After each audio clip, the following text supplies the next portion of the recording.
हाँ जी, नमस्कार सभी को। स्वागत है आप सभी का आपके अपने प्लेटफ़ॉर्म सफलता स्टडीज़ को शेयर करना।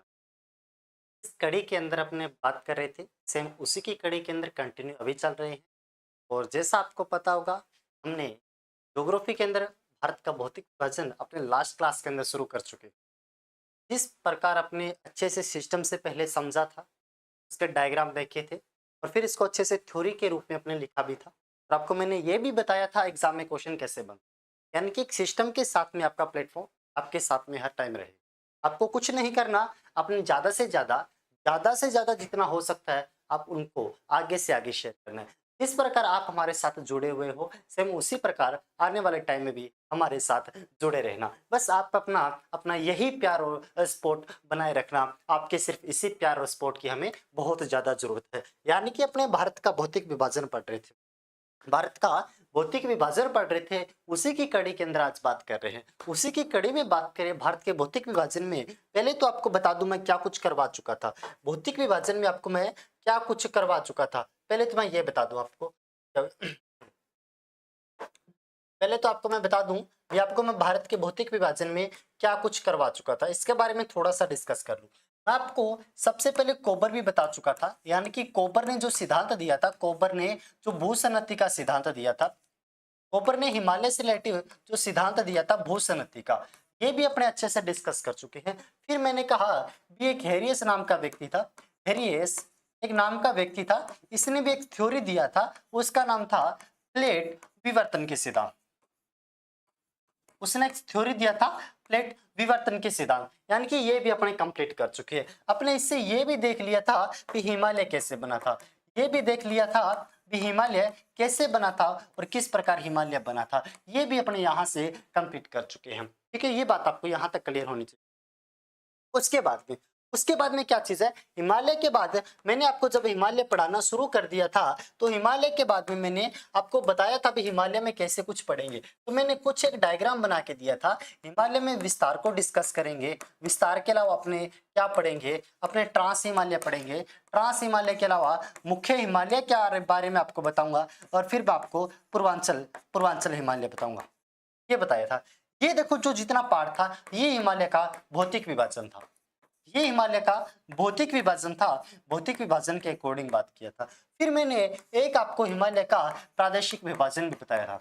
हिमालय का प्रादेशिक विभाजन भी एक आपको मैंने ये आपको बताया था, बहुत अच्छे से पता होगा। मैंने आपको प्रादेशिक विभाजन भी एक आपको मैंने बताया था, जिसमें हिमालय को 4 भागों में बांटा था। हिमालय को 4 भागों में अपने बांटा था, पंजाब हिमालय, कुमाऊं हिमालय, असम हिमालय और नेपाल हिमालय, यानी कि 4 भागों में फिर अपने हिमालय को बांट के पढ़ा था। ये अपना इतना कुछ पढ़ने वाले हैं। जैसे ये पढ़ लेंगे, आपका हिमालय जो भौतिक प्रदेश है बहुत अच्छे से सिस्टम के साथ में कंप्लीट हो जाए। देखो जहां तक मेरे को लग रहा है, आवाज में किसी प्रकार की कोई दिक्कत नहीं होनी चाहिए। आवाज बहुत अच्छे से आपको समझ आ रही होगी, एकदम बढ़िया से आपको आवाज समझ आ रही होगी, है ना। पहले तो देखो, ये तो वो है जो आपको मैंने पीछे लास्ट में करवाया था। ये तो वो जो कोबर आपको मैं लिखवा चुका था, ये तो वो है। मैं 1 मिनट सिर्फ पानी पी लूं।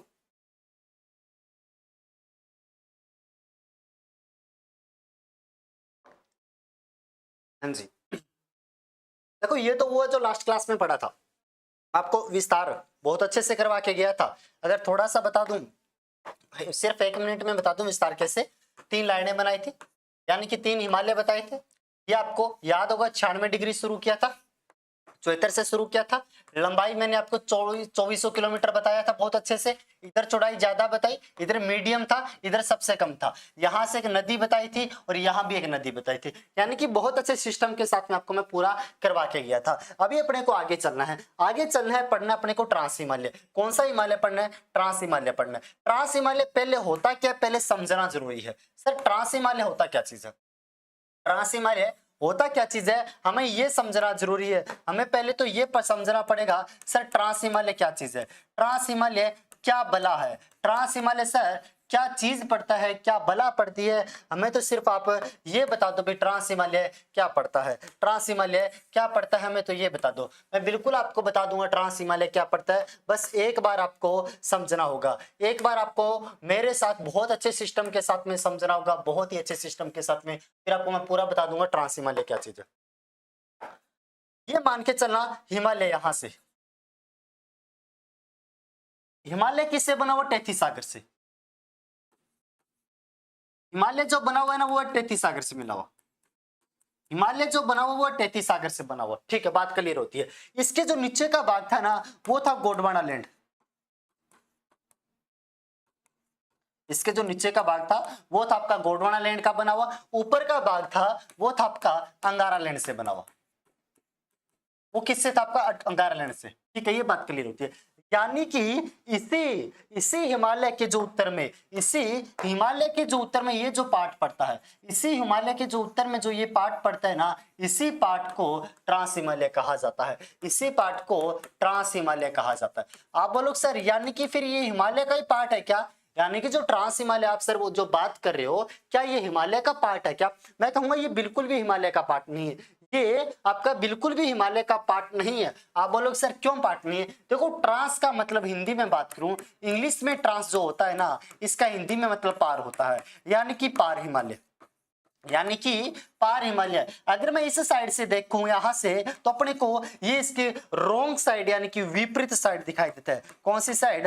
विपरीत साइड, विपरीत दिशा में दिखाई देता है। सिंपल सा कहने का मतलब ये हुआ ये हिमालय के पार पड़ता है, ये हिमालय के पार पड़ता है, तो इसका इसका हिमालय से कोई लिंक नहीं है, हिमालय से इसका कोई लिंक नहीं है। अगर हिमालय से लिंक नहीं है यानी कि टैथी सागर से इसका कोई लिंक नहीं है, यानी कि टैथी सागर से इसका लिंक नहीं है, तो ऊपर पड़ता है अंगारा लैंड। ऊपर क्या पड़ता है? अंगारा लैंड। तो ये किससे बना हुआ है? अंगारा लैंड से बना हुआ है। इसका हिमालय से कोई लेना देना नहीं है, इसका हिमालय से कोई लेना देना नहीं है। पढ़ना इसलिए साथ में जरूरी समझते हैं अपने, क्योंकि ये जो भौतिक विभाजन है, ये जो भौतिक विभाजन है ना, ये राजस्थान के, इंडिया के हिमालय के अंदर ही पढ़ा जाता है, इंडिया के हिमालय के अंदर ये पढ़ा जाता है। इसलिए इसको अपने को साथ में पढ़ना पड़ेगा, इसलिए अपने को इसको साथ में पढ़ना पड़ेगा। अभी अपने ट्रांस हिमालय को बहुत अच्छे से लेके चलते हैं, अभी अपने ट्रांस हिमालय को बहुत अच्छे से लेके चलते हैं, बहुत सिस्टम के साथ में अपने ट्रांस हिमालय पे बात करनी है। ध्यान से सुनना, क्या पढ़ने वाले बच्चे?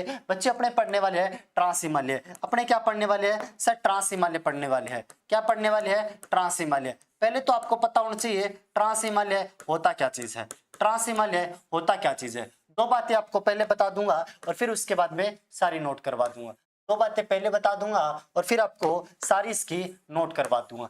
जब इतनी बातें पता चलेगी तो आपको बिल्कुल सब कुछ समझ आ जाएगा। ट्रांस हिमालय सुनना ध्यान से। पहले क्या बात ट्रांस हिमालय के बारे में दो बातें लिखवा दूं। पहले पहले बात लिखवा दूं, यानी कि ट्रांस हिमालय का उत्तर भारत में पड़ता है ट्रांस हिमालय, ये पार हिमालय होता है। इसका मतलब इसका हिमालय से कोई लेना देना नहीं है, ये अंगारा लैंड से बना हुआ। ये बेसिक बात है, ये अपने लिख सकते हैं, आराम से लिख सकते हैं, क्योंकि सिंपल सी बात है, कोई ज्यादा अपने को मत्था नहीं मारना, ज्यादा कोई मत्था नहीं मारना। और दूसरी बात, इसकी ज्यादा हाइट भी नहीं है, इसकी ज्यादा हाइट भी नहीं है, लगभग 4500 मीटर के आसपास, 4500 से लेकर 5500 मीटर के आसपास इसकी हाइट जो पड़ती है। ठीक है, ये अपनी एवरेज हाइट है उसकी। तो ट्रांस हिमालय में 2 पॉइंट लिखते हैं, ट्रांस हिमालय में अच्छे से सिस्टम के साथ में 2 पॉइंट लिख देते हैं। ट्रांस हिमालय में क्या पॉइंट अपना? सबसे पहला पॉइंट अगर मैं लिखना चाहूं यहाँ पे,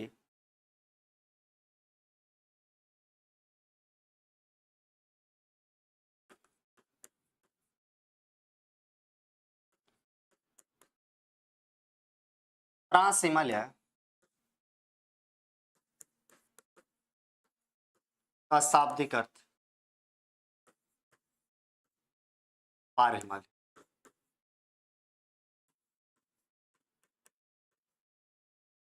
ट्रांस हिमालय का शाब्दिक अर्थ क्या पड़ता है? पार हिमालय पड़ता है। दूसरा पॉइंट,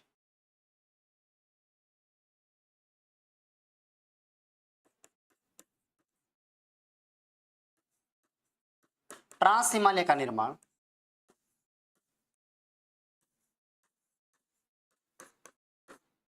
अंगारा लैंड से हुआ, क्योंकि उत्तर का जो भाग था उससे हुआ। ट्रांस हिमालय का निर्माण अंगारा लैंड से हुआ।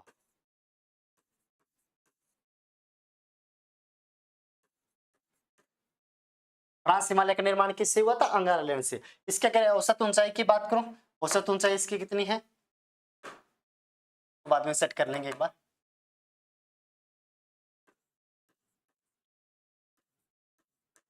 इस प्रदेश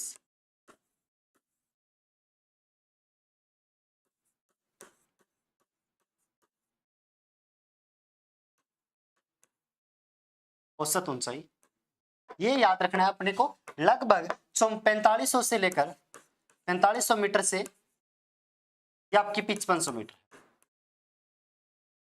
ठीक है, ये आपकी बहुत इंपॉर्टेंट बात है।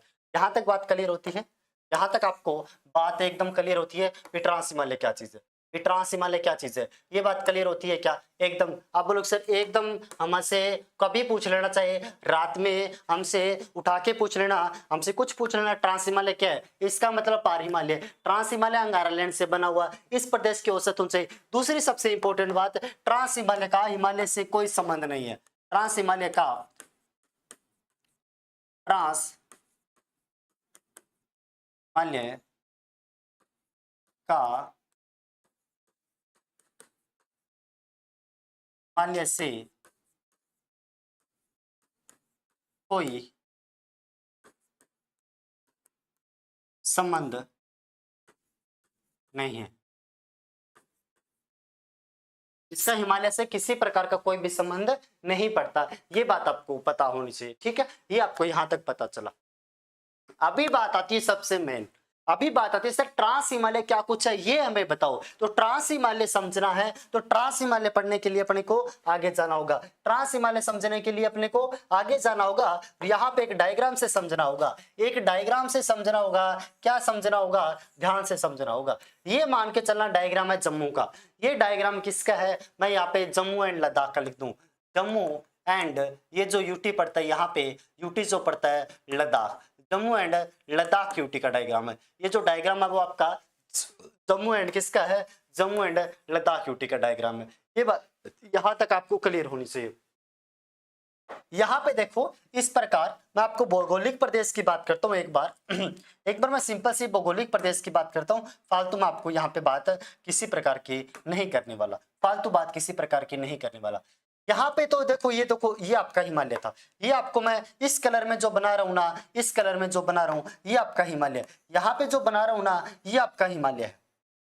ये तो आपका क्या हिमालय, ये जो मैंने आपको बना के दिया ये आपका हिमालय। लेकिन इस हिमालय के ऊपर जो बना रहा हूं, इसी हिमालय के ऊपर जो बना रहा हूं, इसी हिमालय के ऊपर जो बना रहा हूं वो ध्यान से समझना वो क्या है। जैसे एक का मैंने आपको ये बना के दिया, जैसे मैंने एक आपको ये बना के दिया, और जैसे मैंने एक आपको ये बना के दिया, जैसे मैंने एक आपको ये बना के दिया, और जैसे मैंने एक आपको ये बना के दिया। यानी कि ये जो तीन चीजें आपको मैंने रेड कलर में बताई है ना, जो तीन चीजें आपको मैंने रेड कलर में बताई है, ये क्या चीज है प्यारे बच्चों? ये ट्रांस हिमालय है। ये क्या चीज है? आपको रेड कलर में क्या चीज बनाया है मैंने? ट्रांस हिमालय बनाया। साइड में लिख दूं सर ट्रांस हिमालय कौन सा है? तो ट्रांस हिमालय की बात करूं, ट्रांस हिमालय आपका रेड कलर वाला है। ट्रांस हिमालय कौन सा है? आप बोलोगे सर ये ब्लू वाला कौन सा है? ये ब्लू वाला कौन सा कलर है? तो ब्लू वाला कुछ नहीं पढ़ना, ब्लू वाले में ज्यादा मत्था नहीं मारना, ज्यादा मत्था अपने को ब्लू वाले में नहीं मारना। ये कौन सा है अपने को कोई लेना देना नहीं है, अपने को कोई ट्रांस हिमालय सुनना, ये हिमालय पड़ता है। ये आपका मेन क्या पड़ता है? हिमालय पड़ता है। ये आपका मेन जो पड़ता है, ये मेन पार्ट किसका है? ये मेन पार्ट आपका हिमालय का पड़ता है। ये मेन पार्ट आपका हिमालय का पड़ता है, इसको बोलते हैं हिमालय। लेकिन ये ऊपर ट्रांस हिमालय जो अंगारा लैंड से बना हुआ, जिसका वेगनर के अनुसार गोंडवाना लैंड और उसका टेथी सागर से कोई किसी प्रकार का संबंध नहीं है। इसकी तीन श्रेणी है, टोटल इसकी तीन श्रेणी है। ये जो श्रेणी पड़ती है ना, इस श्रेणी को, ये जो श्रेणी पड़ती है, ये जो श्रेणी पड़ती है, इस श्रेणी को कहा जाता है, इस श्रेणी को कहा जाता है कराकोरम श्रेणी। इस श्रेणी को कराकोरम श्रेणी कहा जाता है। इस श्रेणी को कराकोरम श्रेणी कहा जाता है। इस श्रेणी को कराकोरम श्रेणी कहा जाता है। यह जो श्रेणी पड़ती है इसे लद्दाख श्रेणी कहा जाता है। इस श्रेणी को लद्दाख श्रेणी के नाम से जाना जाता है। नीचे जो श्रेणी पड़ती है इसे जास्कर श्रेणी कहा जाता है, इसको जास्कर श्रेणी कहा जाता है। ये जो श्रेणी है इसे जास्कर श्रेणी कहा जाता है। ठीक है, तीन प्रकार की ट्रांस हिमालय में श्रेणी है, कराकोरम श्रेणी, लद्दाख श्रेणी, जास्कर श्रेणी। तीन श्रेणी है, कराकोरम, लद्दाख और जास्कर श्रेणी पड़ती है। ठीक है, इसी के ऊपर बात करूं, यहाँ यहाँ पे यानी कि कौन सी श्रेणी की बात कर रहा हूं मैं? आपकी काराकोरम श्रेणी की बात कर रहा हूं मैं, आपकी काराकोरम श्रेणी की बात कर रहा हूं। कौन सी की बात कर रहा हूं प्यारे बच्चों? मैं आपकी काराकोरम श्रेणी की बात कर रहा हूं। किसकी बात कर रहा हूं? मैं आपकी काराकोरम श्रेणी की। हाँ, एक प्रकार एकदम आपको कोई दिक्कत नहीं है, किसी प्रकार की कोई भी दिक्कत नहीं है, किसी प्रकार की कोई दिक्कत नहीं है। अच्छा, वैसे बता दूं, अपने जो पढ़ रहे हैं ना, अपने जो पढ़ रहे हैं वो ट्रांस हिमालय पढ़ रहे हैं। अपने जो पढ़ रहे हैं ना वो अपने ट्रांस हिमालय पढ़ रहे हैं। क्या पढ़ रहे हैं बच्चों? अपने जो पढ़ रहे हैं वो अपने ट्रांस हिमालय पढ़ रहे हैं। इसको मैं यहाँ पे लिख दूं और ऊपर एक अच्छा सा लिख दूं, मैं एक अच्छा सा लिख दूं यहाँ पे, ट्रांस हिमालय। अपने जो पढ़ रहे हैं ना वो क्या पढ़ रहे हैं? वो अपने ट्रांस हिमालय पढ़ रहे हैं।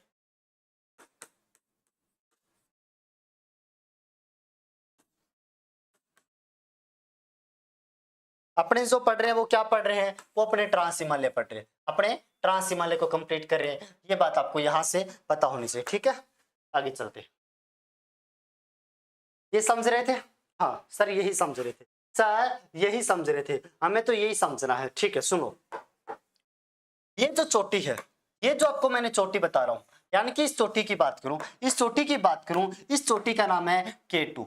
इस चोटी को K2 बोलते हैं। इस चोटी को क्या बोलते हैं? इस चोटी को K2 बोलते हैं। इस चोटी को क्या बोला जाता है प्यारे बच्चों? इसे K2 कहा जाता है। ये K2, ये जिसका नाम गोडविन, जिसका नाम गोडविन ऑस्टिन है, जिसका नाम गोडविन ऑस्टिन है, जिसका नाम गोडविन ऑस्टिन है, वैसे उसे K2 कहा जाता है। वैसे इसे K2 कहा जाता है। इसकी ऊंचाई 8611 है, 8611 मीटर ऊंची है। ये 8611 मीटर ऊंची है। इसके बारे में खासियत क्या है? भारत की, ये भारत की सबसे ऊंची पर्वत चोटी, भारत की सबसे ऊंची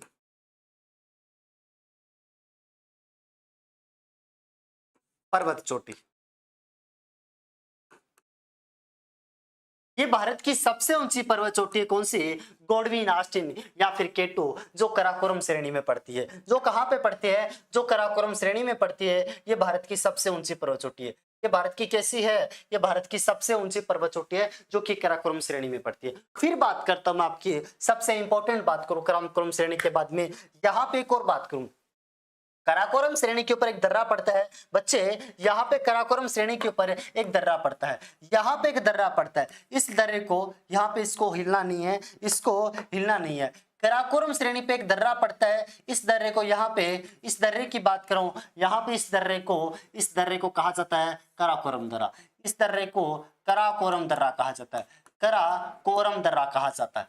यहाँ पे कौन सा दर्रा पड़ता है? काराकोरम दर्रा पड़ता है, जो कि इसी काराकोरम दर्रे के आसपास में अपने को सबसे ऊंचा स्थल दिखाई देता है, सबसे ऊंचा स्थल दिखाई देता है। ये बात होती है काराकोरम श्रेणी की। फिर बात करता हूं मैं लद्दाख श्रेणी। ये लद्दाख श्रेणी है ना, वैसे इसका अपने पास में नाम लद्दाख है, वैसे इसका अपने पास नाम यहाँ पे इसका लद्दाख है। वैसे इसका यहाँ पे नाम लद्दाख पड़ता है, यहाँ पे इसका नाम लद्दाख पड़ता है। लेकिन यहाँ पे बात करता हूँ इसे, यहाँ पे अगर मैं बात करूँ, यहाँ पे अगर मैं बात करता हूँ तो इसे लद्दाख श्रेणी नहीं कहते। यहाँ पे इसे कैलाश पर्वत कहा जाता है, यहाँ पे इसे कैलाश पर्वत कहा जाता है, यहाँ पे इसे कैलाश पर्वत कहा जाता है। और कैलाश पर्वत कहाँ पे कहा जाता है? ये आपके तिब्बत के पठार में कहा जाता है, ये आपके तिब्बत के पठार में, तिब्बत के पठार में कहा जाता है।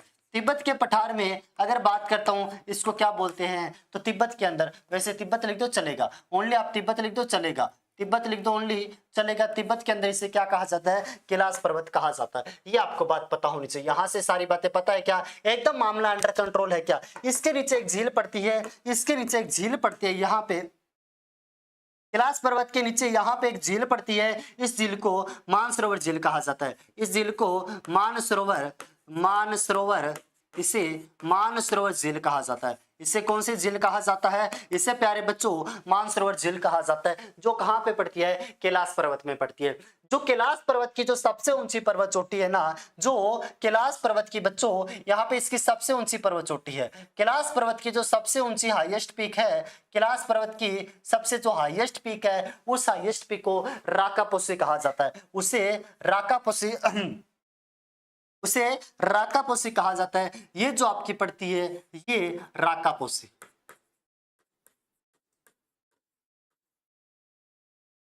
ये राकापोसी जो पड़ता है, ये रोकापोसी कैलाश पर्वत की सबसे हाईएस्ट चोटी, राकापोसी चोटी।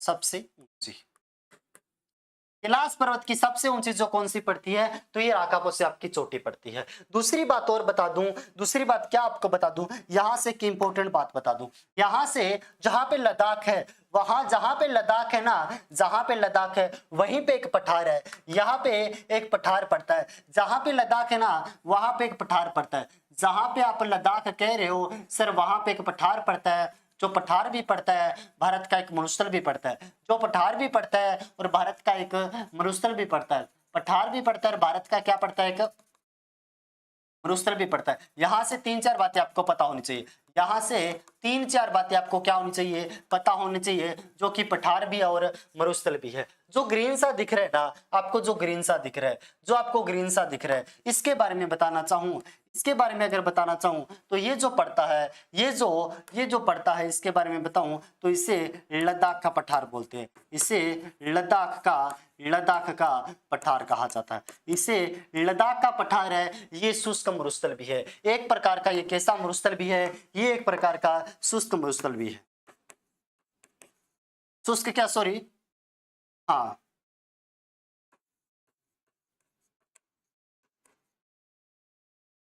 वैसे बात करूं तो ये ठंडा मरुस्थल है, वैसे ठंडा मरुस्थल है, वैसे बात करूं तो ये ठंडा और शुष्क मरुस्थल है। ये बात आपको यहां से क्लियर होनी चाहिए, मामला एकदम अंडर कंट्रोल होना चाहिए, मामला एकदम हाथों में होना चाहिए, कोई दिक्कत ऐसी नहीं होनी चाहिए जो समझ में नहीं आया सर, ऐसी कोई बात नहीं होनी चाहिए जो हमें समझ में नहीं आया। एकदम एकदम अच्छी क्वालिटी के साथ में हम आपको सिस्टम दे रहे हैं, एकदम नंबर 1 क्वालिटी के साथ में आपको सिस्टम दे रहे हैं। आपको यहां तक कितनी बातें समझ में आई क्या, यहां तक समझ में आई तो फिर मैं और बातें भी बताऊं, पहले डायग्राम पूरा बन जाए उसके बाद मैं कंप्लीट बातें बहुत कुछ बताने वाला हूं। पहले डायग्राम पूरा बन जाए, मेरे को जहां तक लग रहा है आवाज में कोई दिक्कत नहीं होनी चाहिए, आवाज में कोई दिक्कत नहीं होनी चाहिए। जास्कर श्रेणी की बात करता हूं, जास्कर श्रेणी सुरु व करनाली नदी पड़ती है। जास्कर श्रेणी की बात करूं, 2 नदियां पड़ती है, एक का नाम तो यहाँ पे सुरु नदी है, एक का नाम तो यहाँ पे सुरु नदी है। कौन सी, तो यहाँ पे सुरु नदी पड़ती है, एक यहाँ पे करनाली नदी पड़ती है। 2 नदियां पड़ती है सुरु व करनाली, इसी के बीच में है ये सुरु नदी है और ये यहाँ पे करनाली नदी है, ये यहाँ पे करनाली नदी है। सुरु व करनाली के मध्य जो श्रेणी पड़ती है उसे जास्कर श्रेणी कहा जाता है और इसके बीच में से एक नदी बहती है, इसके बीच में से एक नदी बहती है। उस नदी को बात करूं, इस नदी को सिंधु कहा जाता है, इस नदी को सिंधु कहा जाता है। ये जो बीच में से नदी बहती है इस नदी को सिंधु नदी कहा जाता है, इस नदी को सिंधु नदी के नाम से जाना जाता है। जो बीच में से नदी बहती है ना इसे सिंधु नदी कहा जाता है। ये जो आपकी नदी पड़ती है इसे सिंधु नदी कहा जाता है। यानी कि इंपॉर्टेंट बात ये हुई, सिंधु नदी किन किन के मध्य से बहती है, सिंधु नदी किन किन के मध्य से बहती है, तो पता होना चाहिए लद्दाख व जास्कर श्रेणी के मध्य से बहती है। लद्दाख व जास्कर श्रेणी के मध्य से बहती आपकी कौन सी नदी, सिंधु नदी। यहां तक मामला अंडर कंट्रोल है क्या, यहां तक मामला अंडर कंट्रोल है क्या, किसी प्रकार की कोई दिक्कत नहीं होनी चाहिए। जब तक है हम तब तक नहीं सर, कोई दिक्कत नहीं है, किसी प्रकार की कोई भी दिक्कत नहीं है, किसी प्रकार की कोई दिक्कत नहीं है। अभी पहले मैं पूरा कराकोरम को समझा देता हूं, अभी पहले मैं पूरा का पूरा कराकोरम को समझा देता हूं और उसके बाद आगे चलूंगा। अभी पहले मैं पूरा कराकोरम को समझाऊंगा, पहले कराकोरम की बातें लिखेंगे उसके बाद में आगे चलेंगे।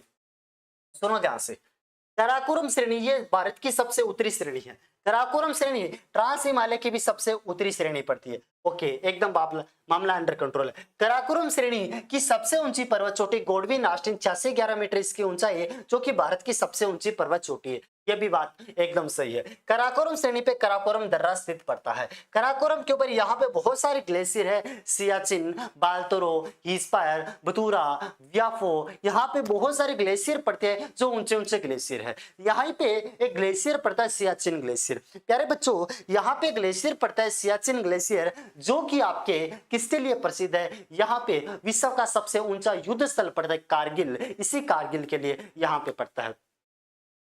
ये जो आपका कराकोरम है, यानी कि कराकोरम जो श्रेणी पड़ती है, यहाँ से नुब्रा घाटी स्थित है। कराकोरम जो दर्रा पड़ता है ना, कराकोरम या फिर जो सियाचिन दर्रा पड़ता है, सियाचिन ग्लेशियर है, ये नुब्रा घाटी में स्थित है। सियाचिन से ही नुब्रा नदी निकलती है। नुब्रा नदी को 3 भुजाओं वाली नदी कहा जाता है। जो नुब्रा घाटी पड़ती है, नुब्रा घाटी भारत में कैरिबियन ऊंट के लिए प्रसिद्ध है। कैरिबियन ऊंट वो ऊंट होते हैं जो कि 2 कुबड़ वाले ऊंट होते हैं। तो यह जो घाटी पड़ती है 2 कुबड़ वाले ऊंट के लिए प्रसिद्ध है। यहां तक बात का अंडर कंट्रोल है क्या, तो अपने काराकोरम श्रेणी को अच्छे से नोट करते हैं। पहले तो बता दूं आपको, जो ट्रांस हिमालय की 3 श्रेणियां होती है, ट्रांस हिमालय की 3 श्रेणियां वहां पे पीछे लिख लेते हैं, अपने एक जगह पढ़ी है ना। हाँ, ट्रांस हिमालय की 3 श्रेणी।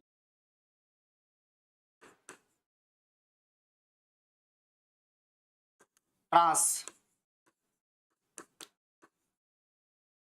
हिमालय की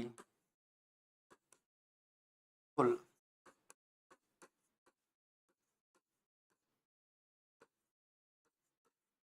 3 श्रेणियां हैं।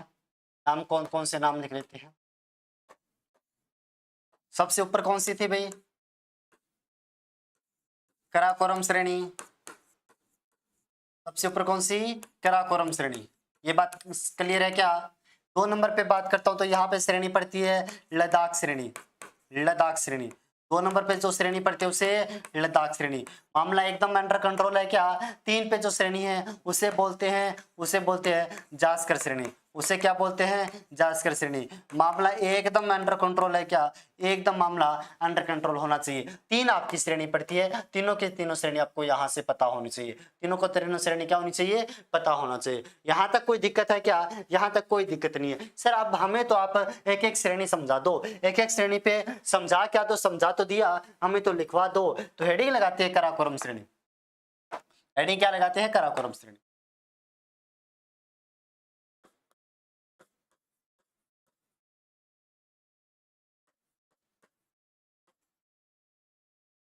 हेडिंग लगाते हैं अपने कराकोरम श्रेणी को।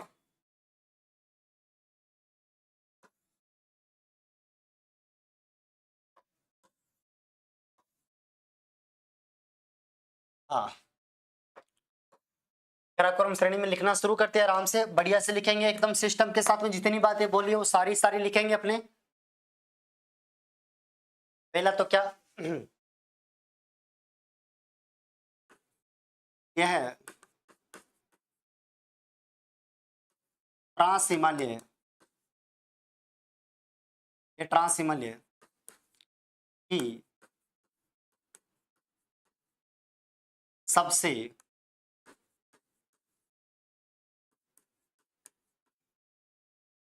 उत्तरी श्रेणी है। पॉइंट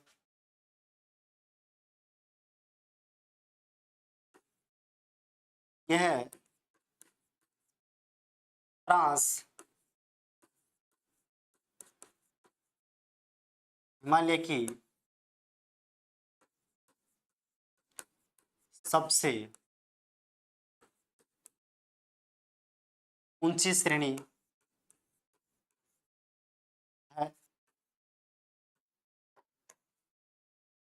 तीसरा पॉइंट,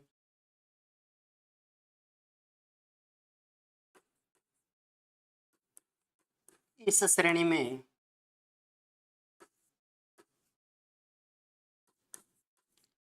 भारत की सबसे ऊंची पर्वत चोटी। इस श्रेणी में भारत की सबसे ऊंची पर्वत चोटी कौन सी थी भाई, गोडविन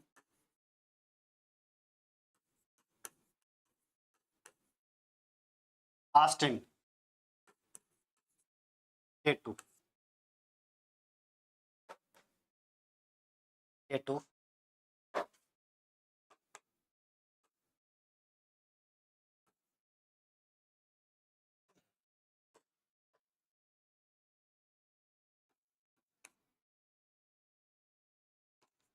स्थित है।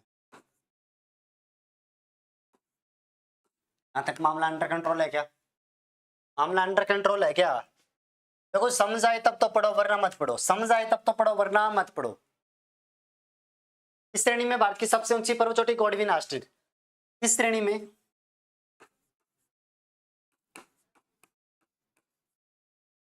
में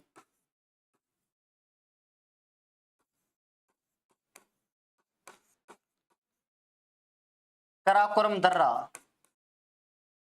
स्थित है,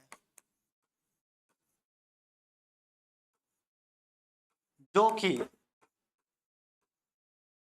भारत व चीन को जोड़ता है। यानी कि नीचे भारत ऊपर चाइना पड़ता है ना सबसे ऊपर, जो कि यहां पे देख लो नीचे भारत ऊपर चाइना है, तो ये भारत और किसको जोड़ता है? चीन को जोड़ता है, जो कि भारत व चीन को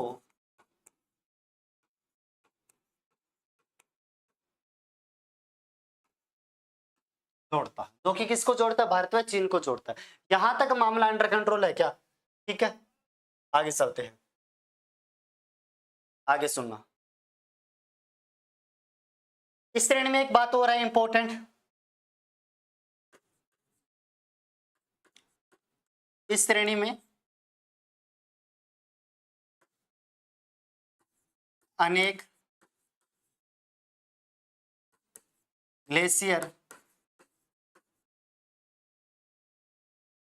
स्थित है,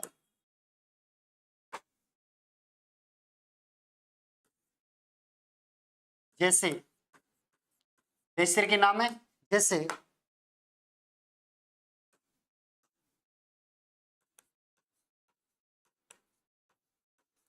सियाचिन, बालतोरो, इस्पार,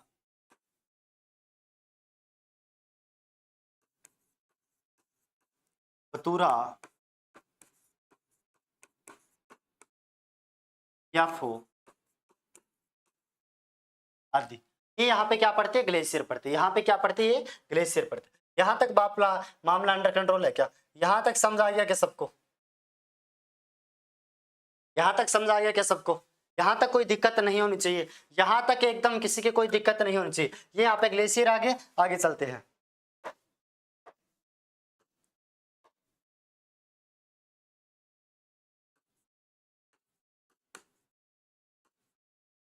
सियाचिन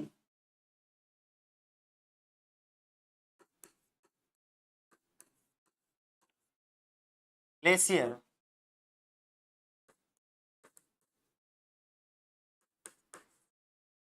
नुब्रा घाटी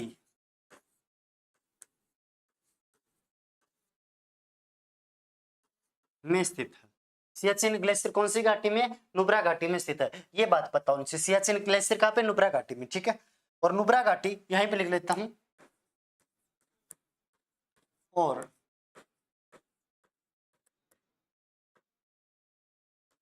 नुब्रा घाटी, और नुब्रा घाटी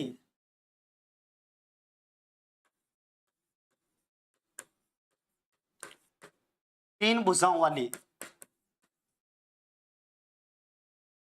घाटी है। नुब्रा घाटी कैसी घाटी है? तीन भुजाओं वाली घाटी है। नुब्रा घाटी कैसी घाटी है? तीन भुजाओं वाली घाटी, ठीक है। आगे लिखते, हाँ, नुब्रा घाटी भारत में, नुब्रा घाटी भारत में किसके लिए? कैरेबियन ऊंट के लिए।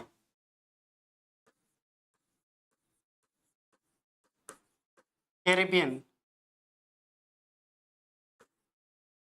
ऊंट, इसको दो कुबड़ वाला ऊंट बोलते हैं। इसको कौन सा?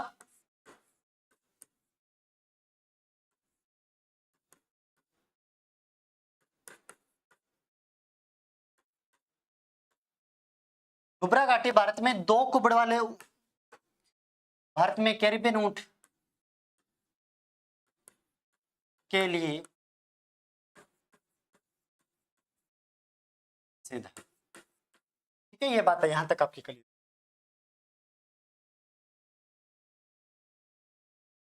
अगला पॉइंट, सियाचिन ग्लेशियर में, आवाज देखो एकदम समझ आ रही है क्या? आवाज में कोई दिक्कत नहीं है क्या, ये बता दो पहले। आवाज में कोई दिक्कत नहीं होनी चाहिए, आवाज में कोई दिक्कत नहीं होनी चाहिए। हाँ, सियाचिन ग्लेशियर में, सियाचिन ग्लेशियर में कारगिल स्थित है, एक जिला पड़ता है कारगिल, लद्दाख का जिला पड़ता है कारगिल, कारगिल स्थित है।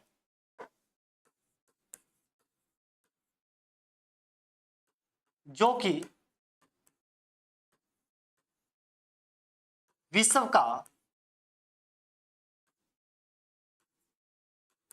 सबसे ऊंचा, जो कि विश्व का सबसे ऊंचा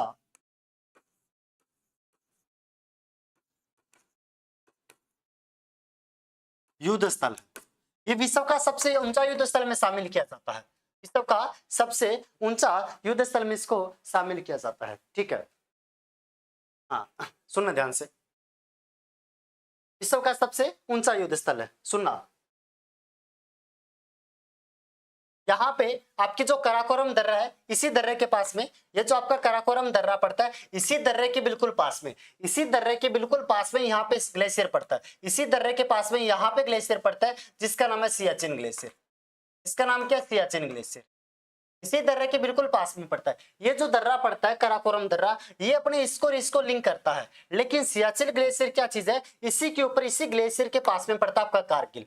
तो कारगिल आपने नाम सुना होगा, कारगिल जो आपने नाम सुना होगा, जो लद्दाख का एक जिला भी पड़ता है कारगिल, जो लद्दाख का जिला भी है, वो इसी ग्लेशियर के ऊपर पड़ता है। इसी ग्लेशियर की मैंने आपको यहाँ पे बात नोट करवाई है। ये जो बात है कि जो सियाचिन ग्लेशियर कारगिल स्थित है, जो विश्व का सबसे ऊंचा युद्ध स्थल है, ये काफी बार एग्जाम में पूछ लिया गया, काफी बार। सबसे इंपॉर्टेंट है कैरिबियन ऊंट, याद रखना। भारत में जो नुब्रा घाटी पड़ती है, यानी कि सिंधु की सहायक नदी, भारत की जो नुब्रा घाटी है, तो ये पूरे विश्व में या फिर मैं भारत में बात करता हूँ, पूरे एशिया के अंदर कैरिबियन ऊंट के लिए प्रसिद्ध है, 2 कुबड़ वाले ऊंट के लिए प्रसिद्ध है। ये बात बहुत इंपॉर्टेंट है, ध्यान से याद रखना। ठीक है, फिर अभी मैं आपको पहले समझा देता हूँ पीछे का, पहले मैं पीछे का आपको ये समझा दूं। ये जो आपका पर्वत है, ये जो पीछे का आपका पर्वत है, ध्यान से सुनना, जो आपको मैं समझा भी चुका हूं, ध्यान से सुनना, क्योंकि अभी इसको अपने को लिखना पड़ेगा। ट्रांस हिमालय की 3 श्रेणियां थी, मैंने पीछे नोट भी करवा दिया, ट्रांस हिमालय की 3 श्रेणी। तो इसकी सबसे उत्तरी श्रेणी है वो एक आपकी कराकोरम श्रेणी। ठीक है, अभी बात आती है इसकी, पहले सारी बात इसको मैं नोट करता हूं। ये लद्दाख श्रेणी जो पड़ती है, ट्रांस हिमालय की भारत में दूसरी श्रेणी है, पहला पॉइंट। ट्रांस हिमालय की भारत में दूसरी श्रेणी है लद्दाख श्रेणी, पहला पॉइंट। दूसरा पॉइंट, ये जो लद्दाख श्रेणी पड़ती है, इसको भारत में लद्दाख श्रेणी व चाइना में से कैलाश पर्वत कहा जाता है। जो आपने कभी सुना होगा, जो शिव जी कहाँ पे गए थे? कैलाश पर्वत पे गए थे। तो ये जो कैलाश पर्वत है, किसी अलग प्रकार का नहीं है, ना कोई बाहर पड़ता। ये जो लद्दाख श्रेणी भारत में, इसको ही चाइना में कैलाश पर्वत बोलते हैं। और यहाँ पे जो इलाका पड़ता है चीन का, इसको तिब्बत का पठार बोलते हैं। तो इसको तिब्बत में बोलते हैं, इसको चाइना नहीं लिखेंगे, क्योंकि अपने तिब्बतियन इलाका पड़ता है चाइना के साथ में, उसके अंदर ये पड़ता है, यानी कि तिब्बत के पठार में इसको बोला जाता है। सेकंड पॉइंट, यहाँ पे जो लद्दाख श्रेणी है, इसके नीचे यहाँ पे एक झील पड़ती है, उसे मानसरोवर झील कहा जाता है। उसे कौन सी झील? मानसरोवर झील है, जो भारत के थ्रू भी यहाँ पे एक जो पर्यटक यात्रा है या फिर धार्मिक यात्रा भारत सरकार के द्वारा जो करवाई जाती है, वो इसी झील की करवाई जाती है। यहाँ पे अच्छे धार्मिक केंद्र भी है। वो कौन से दर्रे से अपनी गाड़ियां जाती है, वो अपने जब दर्रे पढ़ेंगे तब आपको मैं पढ़ा दूंगा। अभी यहीं से झील से एक नदी निकलती है, इसको सिंधु नदी बोलते हैं, इसको बाद में पढ़ेंगे, पहले मैं इसकी बात बता दूं। यहाँ पे ये जो पूरा क्षेत्र पड़ता है, इस हिमालय के वृष्टि छाया प्रदेश में, यहाँ पे पूरा जो क्षेत्र है हिमालय के वृष्टि छाया प्रदेश में, यानी कि यहाँ की जो नदियां आएगी ना, यहाँ से जो बरसात आएगी, वर्षा आएगी, मानसून आएगा, वो इससे पार नहीं जा पाएगा। इससे पार नहीं जा पाएगा तो यहाँ पे वनस्पति नहीं होगी। यहाँ पे शुष्क वनस्पति देखी जाती है। ठंडा इलाका पड़ता है, क्योंकि साइबेरिया से ठंडी पवनें आती है, इसलिए भारत का इसे ठंडा मरुस्थल भी कहा जाता है। इसलिए भारत का इसे ठंडा मरुस्थल भी कहा जाता है, लद्दाख का पठार। दूसरी बात, इसकी जो ऊंचाई पड़ती है 4800 मीटर है, ऊंचाई 4800 मीटर है, जो कि भारत का सबसे ऊंचा पठार। विश्व का सबसे ऊंचा पूछे तो तिब्बत का पठार, विश्व का सबसे ऊंचा तिब्बत का पठार। अगर भारत का सबसे ऊंचा पूछे तो कौन सा पठार? लद्दाख का पठार। ये बात क्लियर होती है। दूसरी बात, ये लद्दाख का पठार भी है और इसे ठंडा मरुस्थल भी कहा जाता है। तीसरी सबसे इंपॉर्टेंट बात, इस लद्दाख की जो श्रेणी पड़ती है, इसकी जो सबसे ऊंची पर्वत चोटी, इसे राकापोसी कहा जाता है। इसे राकापोसी कहा जाता है। वो इसकी सबसे ऊंची नहीं है, है, केवल इसकी लद्दाख श्रेणी की वो सबसे ऊंची पर्वत चोटी है। ये बात आपको यहाँ से क्लियर पता होनी चाहिए। एक बात और बता दूं, ये जो लद्दाख श्रेणी है, इस लद्दाख का शाब्दिक अर्थ होता है लाख दर्रों का घर। क्या होता है? लाख दर्रों का घर। अभी जो 4-5 पॉइंट आपको मैंने बताया, इसको मैं यहाँ से अच्छे से नोट करवा दूं ताकि आपको कोई दिक्कत ना हो। ये आपको काराकोरम श्रेणी मैंने पूरी नोट करवा दी अच्छे से। अभी मैं आपको यहीं से नोट करवाना शुरू कर देता हूँ लद्दाख श्रेणी। ध्यान से बस समझा हुआ है, तो अगर समझा हुआ है तो नोट करने में कोई भी दिक्कत नहीं आने वाली। अगर समझा हुआ है तो मेरे को लगता नहीं नोट करने में आपको कोई दिक्कत आएगी, क्योंकि बहुत अच्छे तरीके से अपनों ने समझा था, बहुत अच्छे डायग्राम के साथ में समझा था, इसलिए अपने को कोई किसी प्रकार की दिक्कत नहीं करनी। नीचे एक लाइन तो लिखी जाएगी, तो अपने पहले एक लाइन लिख देते हैं यहाँ पे। ध्यान से सुनना, साथ में समझते रहना, मैं बोल बोल के फिर लिखवाऊंगा ताकि आपको आराम से समझा जाए। ध्यान से सुनना, लद्दाख श्रेणी, लद्दाख श्रेणी ट्रांस हिमालय की, ट्रांस हिमालय की दूसरी श्रेणी है, दूसरी श्रेणी है, जिसे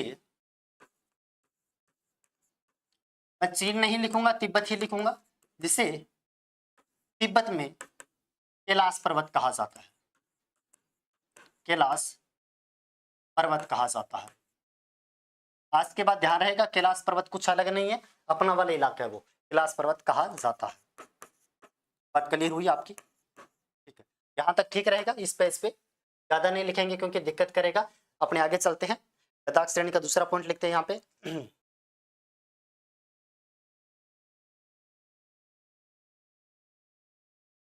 हाँ जी, दूसरा पॉइंट, दूसरा पॉइंट कौन सा है? लद्दाख श्रेणी, लद्दाख श्रेणी के उत्तर में,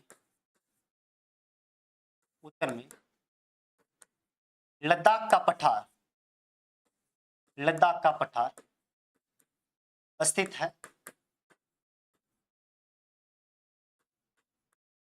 जो कि भारत का, जो कि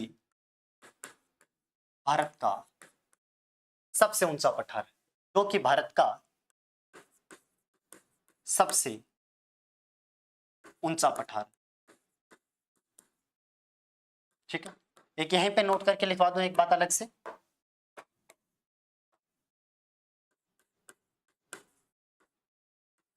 यह भारत का ठंडा मरुस्थल का उदाहरण है।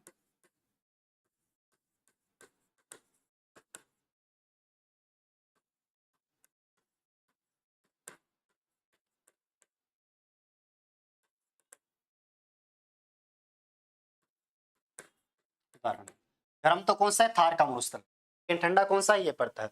अगला पॉइंट लिखवा देता हूं, ये समझा हुआ है सारी बातें अपनी। अगला पॉइंट, यहां पर शुष्क वनस्पति पाई जाती है, शुष्क वनस्पति, क्योंकि हिमालय के वृष्टि छाया प्रदेश में शुष्क वनस्पति पाई जाती है, क्योंकि हिमालय के, क्योंकि हिमालय के वृष्टि प्रदेश में है, वृष्टि प्रदेश। वृष्टि प्रदेश कौन सा होता है? यानी कि जो बैक साइड होता है प्रदेश में। ठीक है, हाँ। अगला पॉइंट यहाँ पे, इसकी सबसे ऊंची पर्वत चोटी, इसकी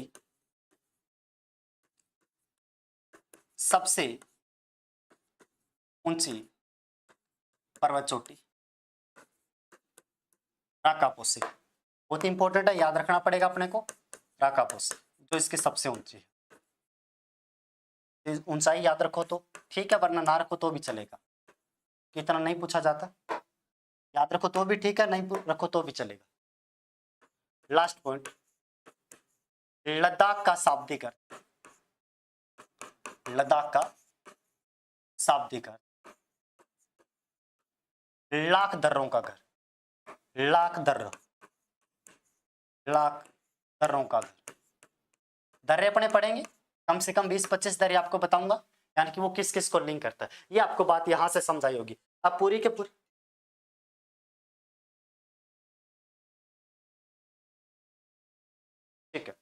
हाँ यहाँ पे मैं सही कर दूं इसको।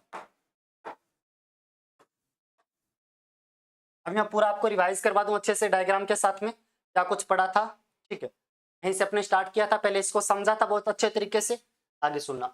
ये पूरा ट्रांस हिमालय मैंने लिखवा दिया समझा के, इसकी ऊंचाई कितनी है, बहुत ही इंपॉर्टेंट है, सबसे इंपॉर्टेंट याद रखना।